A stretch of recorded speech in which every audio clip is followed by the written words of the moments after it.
Let's click the Connect button. We are now connecting to the wireless lighting system and starting the commissioning procedure. The application will now connect to the closest ActiveAhead node, which will be used for communication within the network. In my scenario, I'm connecting to an installation that has already been commissioned. Therefore, I will see that groups have already been created. We can start working straight away. The app will be working in the background to bring all the available nodes. We are now on the app's main screen. This is the central view for navigating through the nearby nodes and groups in the connected network. If you don't seem to find a node from the list, please drag to refresh to rediscover nodes. Let me now describe all the icons.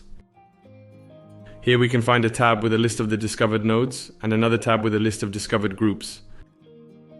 Filtering options are at the bottom of the view. We'll talk about them later.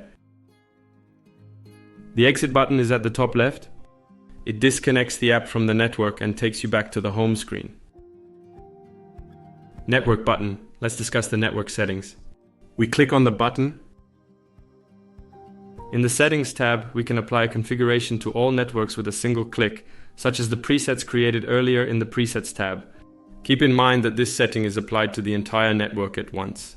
This could make commissioning a new installation much quicker. Be cautious when using this on an already commissioned system, as it will override all your previous settings. In the Security tab, you can set a PIN for the network to prevent actions by users who do not know the PIN. By default, the nodes are open to connections. When a PIN code is set, the mobile app will request it when connecting. Please note, after setting a PIN, nodes remain open for configuration for 5 minutes. This resets with each action, like an identify or a configuration command.